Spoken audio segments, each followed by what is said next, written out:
Uh, Berhubung dengan usul ini, memang saya berdiri untuk menolaknya.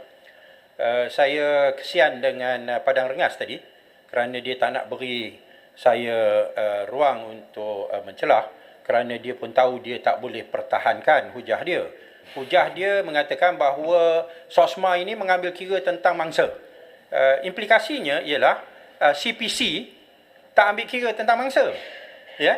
That is what you're implying. Dan saya rasa itu merupakan satu hujah yang tak boleh diterima, kerana memang CPC telah digubal dengan tujuan untuk bertindak adil, di mana hak semua pihak diambil kira, termasuk juga soal mangsa. Mangsa dibela oleh pihak pendakwa raya, dan untuk nak membela pihak yang tertuduh kerana dia juga berhak untuk dibela, maka prosedur dan proses perundangan telah ditentukan untuk menentukan bahawa ianya adil dan semua dapat pembelaan seperti mana yang sepatutnya. Ya, nombor dua, dia juga membuat satu disclaimer. Dia kata dia tak setuju kalau ada berlakunya keganasan, ada yang yang ditahan tu diseksa dan sebagainya. Itu saya tak setuju, saya tak setuju. By making that disclaimer, dengan mengatakan, mengeluarkan kenyataan itu, dia mengaku bahawa di bawah SOSMA penderaan, penyeksaan, pengakuan yang dipaksa boleh dilakukan. Ya, the disclaimer itself merupakan satu pengakuan bahawa undang-undang itu tidak adil dan memberi ruang yang begitu besar kepada pihak polis untuk menahan dan mendera orang yang ditahan. Ya, dan saya nak beritahu semua, just because kalau kita tak setuju dengan penyeksaan, penderaan dan sebagainya, dan kita kata kita tak setuju, dia tak lepaskan kamu daripada tanggungjawab untuk menentukan bahawa undang-undang yang diluluskan di dalam Dewan ini adalah undang-undang yang adil. Saya nak beritahu bahawa Shah Alam, kena tambah 2 minit. bersyarah macam mana pun, manusia ni dia boleh berubah. Hari ni cakap ni, cakap lain. Dulu masa bahas SOSMA, saya tak ahli parlimen waktu itu. Shah Alam ahli parlimen. Sampai 3 pagi, pas menentang habis-habisan SOSMA dengan ayat Qurannya, dengan hadisnya. Sekarang boleh sokong. Jadi benda manusia berubah ni jangan ambil heran lah, Shah Alam. Ya, betul, Kota Raja. Itu poin sebenarnya yang saya nak sebut. Ramai daripada ahli-ahli parlimen yang daripada PAS dulu. Saya pun dulu daripada PAS. Kita berhujah sampai 3 pagi, Tan Sri Speaker, membantah SOSMA kerana ianya zalim. Ianya merupakan satu undang-undang yang mengambil kira ataupun menganggap orang yang ditahan itu adalah bersalah. Dan segala yang telah ditentukan oleh CPC dilanggar. Bukan sekadar prosedur dari segi penahanan. Dia punya akta keterangan. Ya, ini daripada SOSMA punya undang-undang. Dia kata ketidakselarasan dengan akta keterangan 1950. Bahagian ini hendaklah berkuat kuasa walau apa ketidakselarasan dengan akta keterangan 1950. Maknanya, apa-apa keterangan, apa-apa bukti yang dalam mahkamah yang biasa akan ditolak, tapi di bawah SOSMA, hakim terpaksa terima. Ini merupakan satu kezaliman. Saya nak tanya, bagaimana ahli-ahli parlimen PAS boleh sokong undang-undang yang zalim yang seperti ini? Saya jawab. Ini merupakan Saya jawab yang tak boleh diterima. Dulu jadi PAS, berubah jadi. Dan kalau tuan-tuan menyokong undang-undang ini, tuan-tuan bersekongkol dengan golongan yang zalim. Wala tarkanu ilal ladzina zalamu fatamassakumun nar. Jangan kamu condong kepada orang yang zalim. Kamu akan disambar oleh api neraka. Saya nak beri peringatan itu. Saya harap bahawa tuan-tuan dan puan-puan memahami implikasi undang-undang ini yang zalim dan yang menindas rakyat. Bukan sekadar ahli politik, ya. Saya tahu menteri kata jangan risau ahli politik. No, this is not about ahli politik saja. Last point. This is not just about ahli politik. Semua orang, we must give them justice dalam pembelaan. Baik, terima kasih. Saya tolak. Terima kasih. Oleh kerana PAS disebut, saya kena jemputlah Yang Berhormat Bacuk sebagai pembahas terakhir, ya. Amat berterima kasih Tuan Yang Padang Serai minta. Assalamualaikum warahmatullahi taala wabarakatuh. Untuk perbahasan usul melanjutkan tempoh kuat kuasa subsection 4 kurungan 5 SOSMA ini saya nak satu tajuk saja. Adakah SOSMA terkeluar daripada landasan keadilan Islam?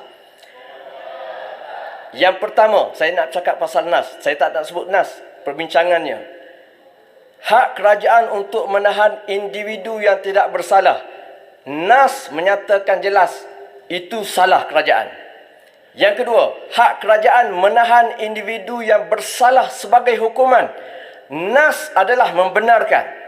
Yang ketiga, hak kerajaan menahan individu yang disyaki bersalah untuk siasatan.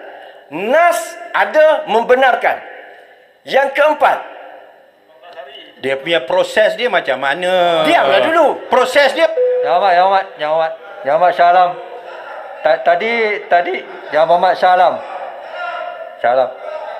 Tadi bacuk tak kacau. Ya.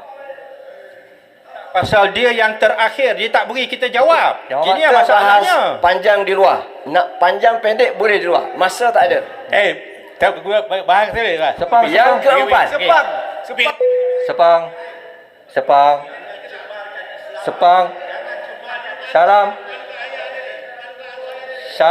Jadi itu bagi masa saya setengah jam saya sanggup. Sepang. Setengah jam saya sanggup berada di sini. Jangan sampai Sepang. Yang Muhammad Sepang. Yang keempat, hak kerajaan untuk menahan individu yang disyaki sebagai satu hukuman. NAS tidak membenarkan.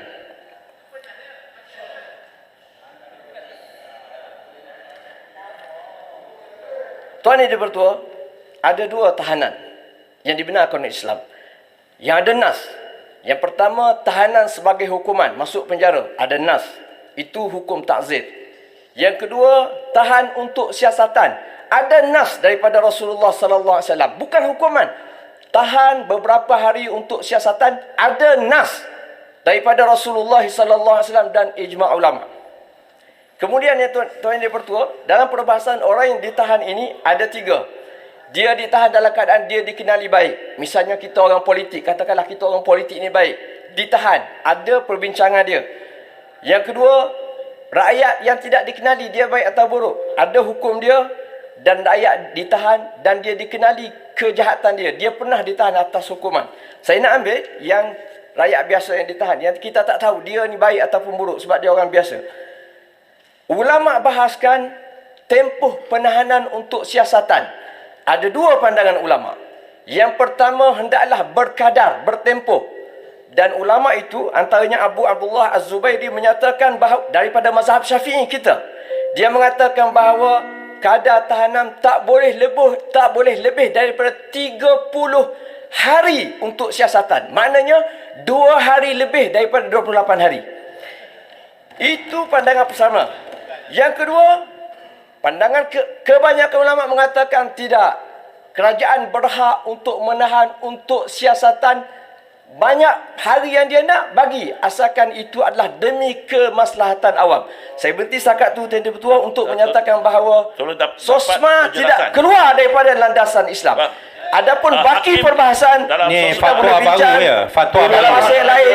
Saya sanggup dalam ataupun luar dalam. Terima kasih. Bila ayat cakap ada, saya nak tanya. Silakan. Yang cakap pasal Islam, cakap pasal Islam. Bila dibawa ke mahkamah, mahkamah dah dapati tak bersalah. Mahkamah dah dapati tak bersalah. Tapi peguam negara boleh minta supaya terus ditahan. Adakah itu mengikut ajaran Islam?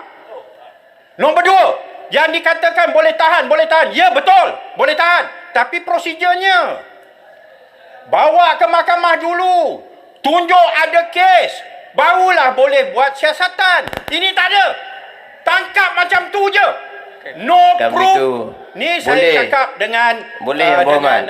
dengan Bacok. Dan undang-undang. Kalau apa undang-undang apa tu? Awak Yang Muhammad. baca tentang dia punya Yang Muhammad Shah Alam. Cukup. Kesian kat Padang Serai. Menteri, kalau Speaker. boleh cari jalan Tak, bagaimana Speaker. boleh jalankan tugas Saya supaya nak tidak terlibat supaya dalam kesalahan-kesalahan yang Islam mengugat keselamatan tidak negara. tercemar. Saya nak Tutup supaya lubang Islam tikus, tidak ketatkan tercemar undang-undang, dengan tidak kata-kata memberi batuk ruang dan yang peluang. Jawab. Jawab. Jawab. Shalom. Para cerai. Ya. Sudahlah bacok, jangan jual agama lah. Malukan orang. Baik. Kau buah kopiah lah. Malukan orang. Seminit. Boleh kita bahas. saya jemput datang ke Jom Channel, kita bahas. Menteri, 1 kalau jam. boleh cari jalan.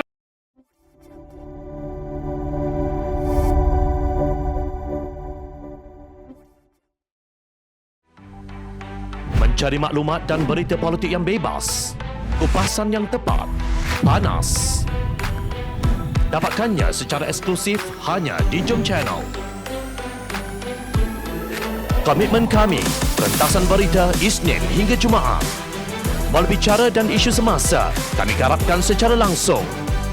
Panel-panel berkaliber dan profesional. Interaktif, pandangan anda kami raikan. Jangan lupa bersama kami di setiap hujung minggu dalam edisi khas mingguan. Jom Channel, moving forward, sharing a new experience.